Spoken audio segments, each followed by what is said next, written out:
This is also known as the safe withdrawal rate, or basically the rate at which you can spend your money without running out of money, and this determines when and how much money you need to retire. This is another video in my personal finance series. An easy way to calculate what this means for you and how much money you'll need to retire is by flipping around the 4% rule and multiplying your yearly expenses by 25. For example, if you and your family spend $40,000 per year, you'll need to have $1 million invested to last a lifetime. But there must be some limit to how long you can withdraw 4% and still have money left over, right? The study that explains the 4% rule is called the Trinity Study, and it looked at how much money you'd need to retire for people retiring every year between 1926 and 2009. The study found that if you invest 50% of your money in stocks and 50% of your money in bonds, withdrawing 4% of your total net worth will be fine for 25 years, 100% of the time. It will never fail. Taking out 4% for 30 years will work for 96% of the time. Only if you retired in a very unlucky year and never made any money after retirement, including pensions or Social Security, the 4% rule didn't work.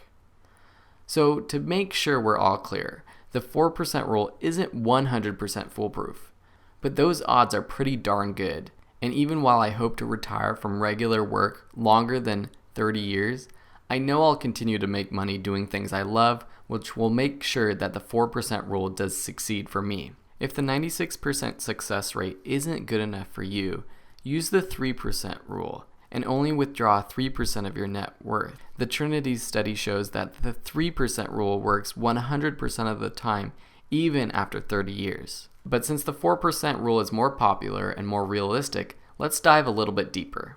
As many of you are probably asking, why is 4% the safe number and not 10% or 2%? Very simply, investing money will pay you dividends and increase in value at an average rate of 7% per year. On average, inflation is about 3%, basically decreasing the actual value of the money you have. So you combine those two factors and you're at 4%. Your net worth will increase by 4% each year. And if you spend that 4% without going over, you'll end the year with the same amount that you started with. Okay. I know a lot of you are going to say, this is crazy. What about the recession? You can't predict stocks and lots of other things. But let's look at those numbers a little bit deeper.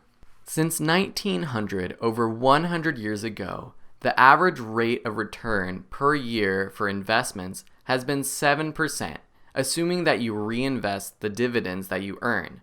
A dividend is money that you make from investing in a company. So when the company pays you your dividend, you invest it rather than taking it out and spending it. So that's on average 7% per year for over 100 years.